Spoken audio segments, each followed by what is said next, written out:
Well, good morning. I'm Doug Enns, with Applications Engineer with MLC CAD Systems. And today I'm going to be talking about SOLIDWORKS Simulation Standard and how you can use that to improve your product development process. I want to start by telling you a little story. About 5 years ago, a colleague of mine came hobbling into the office on crutches. Turned out he had just designed and built a swing set for his 3 young daughters. He's got more kids now, but at the time he built this and proceeded to test that swing set. The process, you can see the swing set collapsed. He broke his foot. But he found worse than the pain in his foot was the pain on of seeing his daughter's face as she realized not only had she lost her swing, she'd lost her faith in her father's engineering ability. So I'm guessing my colleague here was wishing he'd have done a better job analyzing this design before he built it, right? So today, it used to be 10 years ago, 1 in 20 design engineers use simulation. Today that number is 1 in 6. And I believe that's because SOLIDWORKS makes simulation so much easier to use and so much more readily available. But my question for you is, how do you validate your designs? How do you know they're going to meet your customer requirements? How do you know they're not going to collapse once they're out in the field and possibly break somebody's foot or worse? Well, that's where SOLIDWORKS simulation comes in. Maybe you're doing this with hand calculations. You know, you're getting just very crude approximations of your stresses, not fully understanding your design, and that's also very time consuming. So we're going to take a look at SOLIDWORKS to see how simulation can help us in that process. I'm going to be looking at this work platform here. This work platform, it has to hold this 10-ton load rather, 20,000 pounds here. It's also got this side load put on it by this bucket conveyor. So it's some large loads, even though it's a simple platform. So what we're going to do over these next 20 or 25 minutes is we're going to use simulation to do a structural analysis and look at those loads and how they affect our structure. Then based on the results of our analysis, we're going to come in here and redesign the structure as needed. I'll show you how Trend Tracker can help us keep track of the changes we're making and how in simulation we can do automatic reporting. Really great time saver. Finally, we'll take a look at fatigue analysis to make sure our design isn't going to fail due to fatigue. So let's go ahead and get started. First, we're going to look at the structure here. This is, if you look at it, a really simple structure, right? You know, we see a lot more complex parts and weldments out there being used, but this structure is bolted down at the bottom. It's got this side load of 20,000 pounds from the conveyor and an offset vertical load of 20,000 pounds. And so when you start trying to do these calculations by hand to calculate the stresses in these legs, you end up with a statically indeterminate problem, and it becomes really difficult to even get a crude approximation of what the stresses are here in these legs. Well, we're going to make easy work of that using simulation. Before I do, I want to look at our customer requirements on this project. Our requirements are that we not have more than a half-inch deflection anywhere in this platform, and that we maintain at least a 1.67 factor of safety, and that's per the American Institute of Steel Construction Standards. So let's jump into SOLIDWORKS and get started. So those of you that use SOLIDWORKS, you recognize this. I'm just inside my regular SOLIDWORKS program working on a weldment here. That's the beauty of simulation. It's integrated seamlessly into SOLIDWORKS. You're not even going to notice the difference. You're not having to save this file and put it in, bring it up into some other simulation package to run the analysis. Or even worse, you're not or better, I should say, you're not having to send this file off to some other engineering consulting firm and pay them to do the analysis for you. It's all built right in. I just click on the simulation tab and go to create a new study. Now I've already got a study set up on this part. I'll show you a little bit later how we go about setting up and running this study. But here, I've run the study on this weldment. You can see I've got this 20,000 pound side load here, and I've got 5,000 pounds added on each of these cross members. That makes up our 20,000 pound load. I run the analysis and I open my stress plot. I get a really great visual representation of all my stresses. So I can see real quickly, looking at the legend here, that a lot of this part is blue. It's not stressed real terribly, but I've got a red area here of concern, and I look, my maximum stress there is almost 40,000 psi. So that's above my yield strength, showing me I'm going to have permanent deformation. Basically, I've got a failure. I found out this structure as designed is not going to work. I look at my displacements. Remember, my requirement is a 1/2 inch of displacement. I can quickly get a quick visual representation of how this is going to bend from that loading. Now, I've got the scale exaggerated so I can see how it bends. But I see here my maximum deformation is 0.64 inches. So I've exceeded my customer requirements.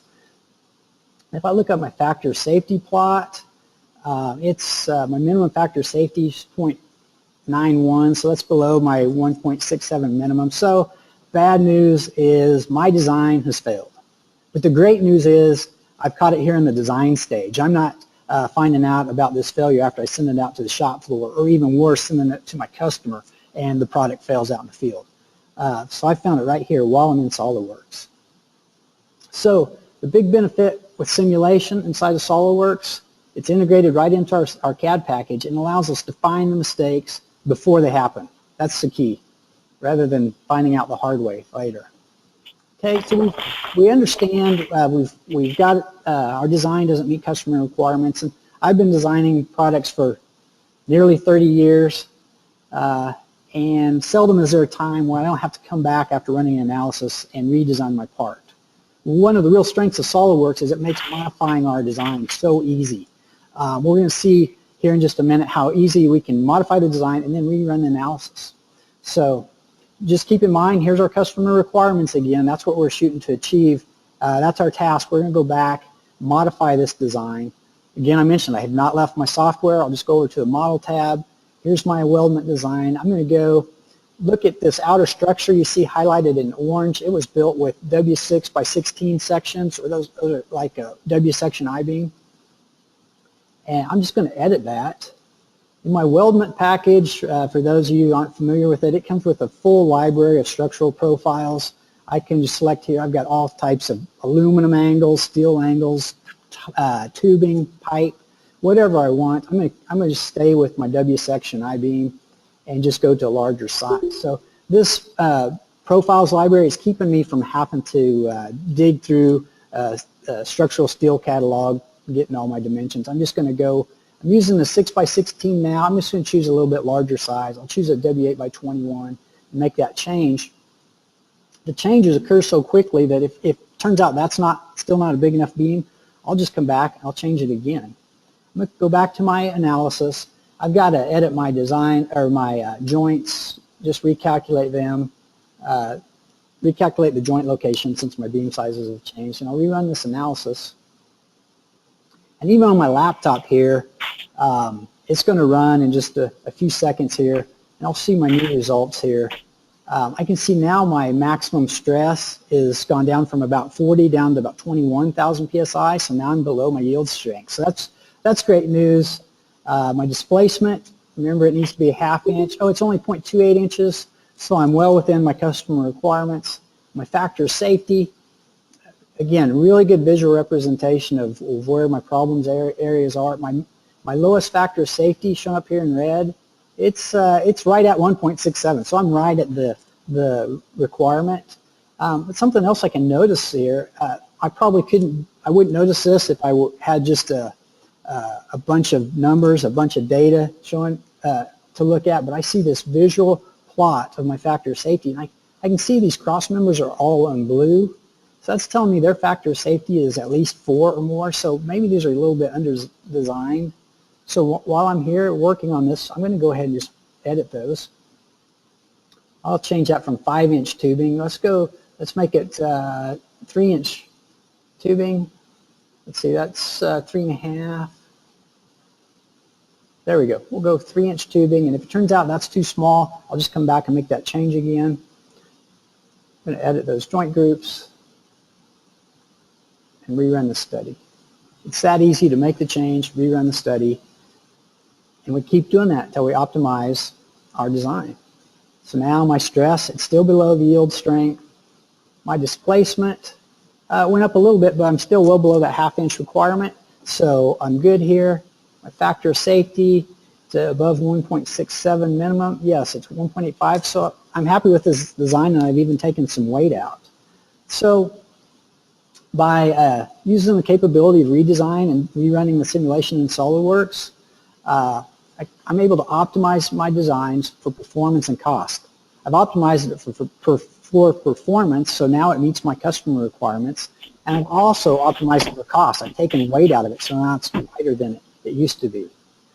Or is it? You know, I decreased the size of those cross members. I took some weight out there, but the outer frame, I increased the size of those structural members. So did I remove weight or not? That's a good question, but that's where Trend Tracker comes in.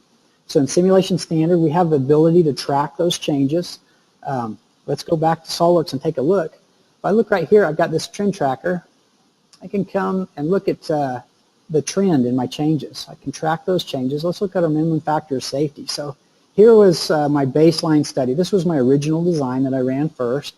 Then here's my 2 changes I made, and I see that the factor of safety kept going up. So that's a good thing. I'm happy with where this is here. Let's look at our mass. Did it go up or down?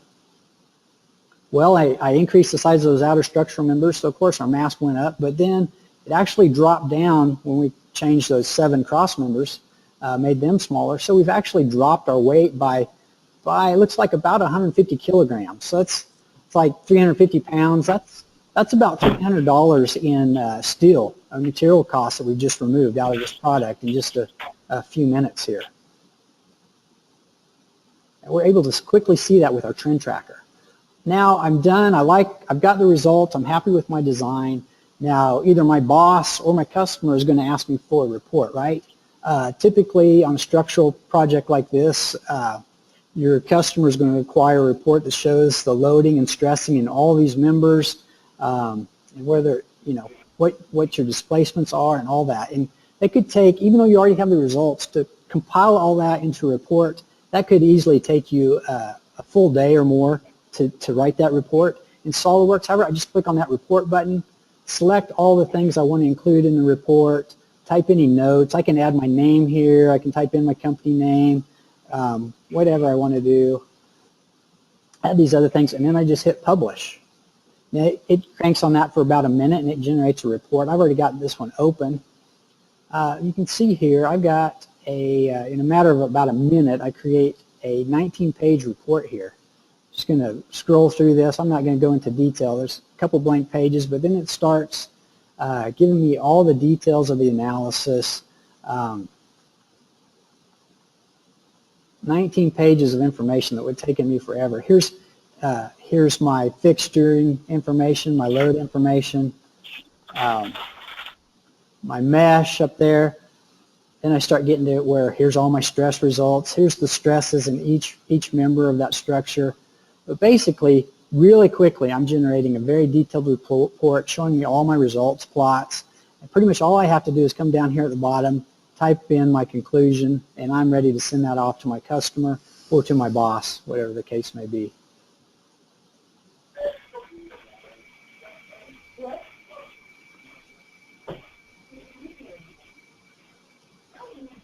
So we see that with Trend Tracker and the ability to generate reports, it greatly improves our productivity. Less time spent on engineering and resulting in shorter design cycles. So next, I want to take a look at fatigue analysis. So I'm going to do that by looking at the bracket here that's used to support these steps on the staircase leading up to the top of the platform.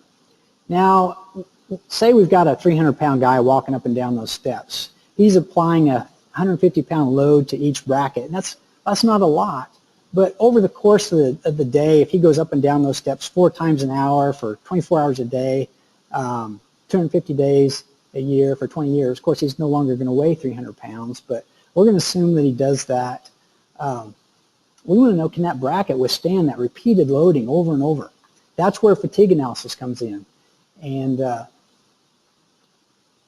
it's a really quick simulation to run. We're going to go ahead, go back to SOLIDWORKS and see that. I'm going to close this study.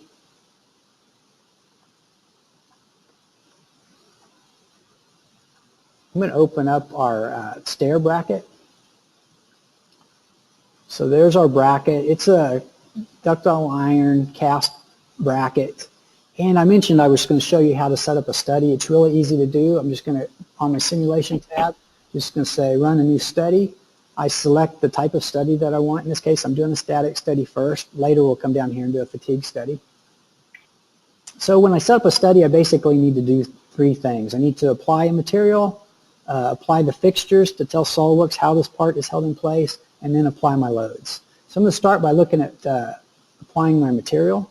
SOLIDWORKS comes with a full material library. You can see here I've got all types of woods, plastics, everything I'm likely going to need is built into SOLIDWORKS.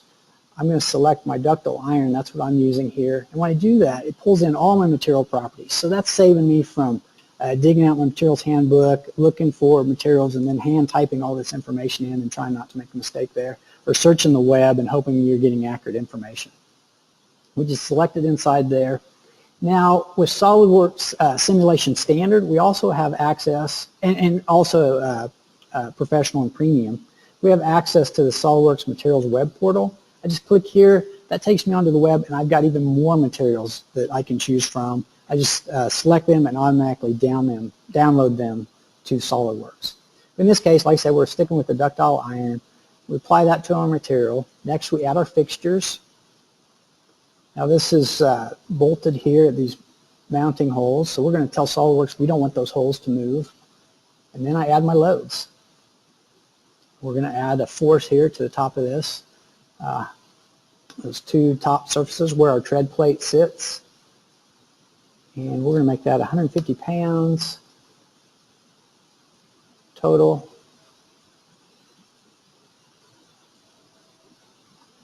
I'm going to type in 150 again. There we go.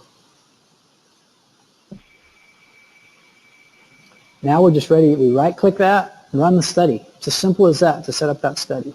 I already ran this one to save us a little bit of time. I look at the stresses in my part. I quickly get a visual representation of all my stresses in the part. You can see that most of this part is blue, so I've got really low stresses in this part.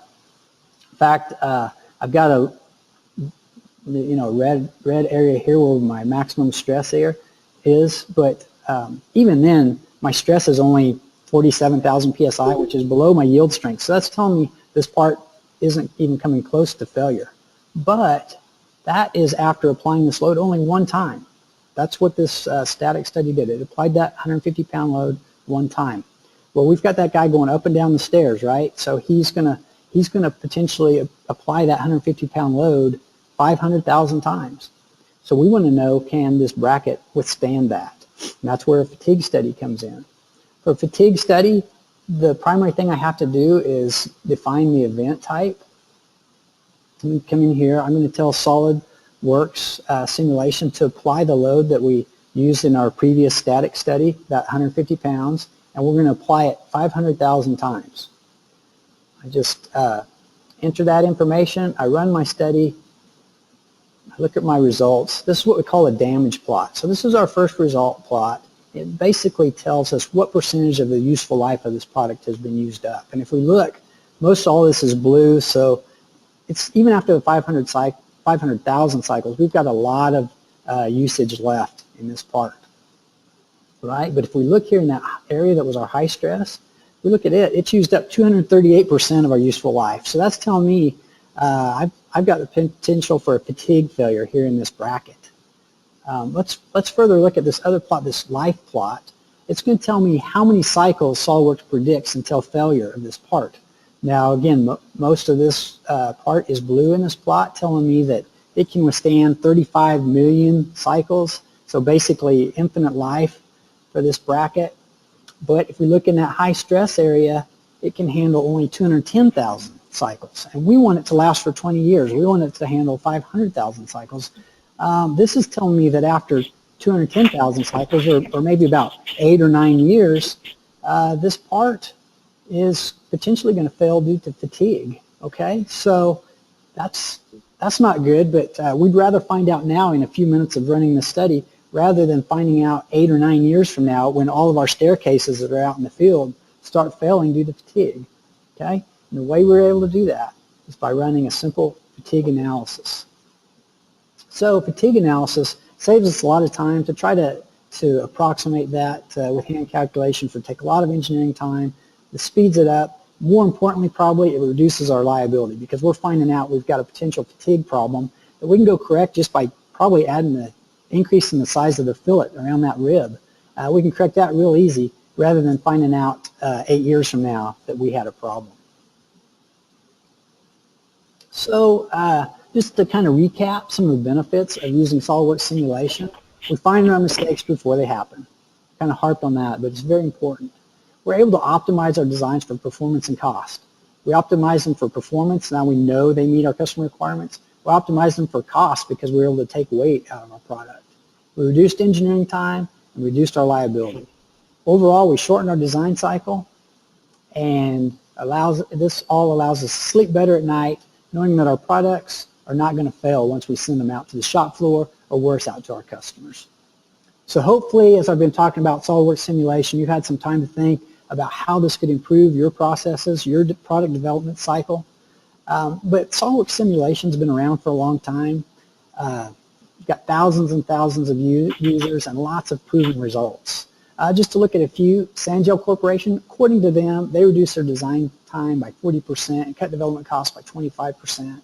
Goma Process in Houston, they say they cut their development cycle from 3 months to, from 3 years to 3 months and saved $100,000 in prototyping costs. Hutchison Hayes said they cut lead times by 50% and supported a 20% annual growth rate. You know, I could go on for hours with documented case studies of how simulation has saved these companies money.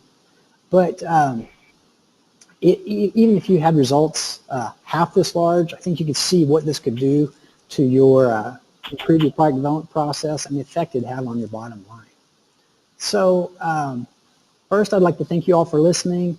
And second, I'd like to ask if you have any questions. Who thinks maybe they could do these calculations better by hand than we can do here in simulation? If you do have any questions, here's my contact information. Feel free to give me a call or email anytime. Thank you.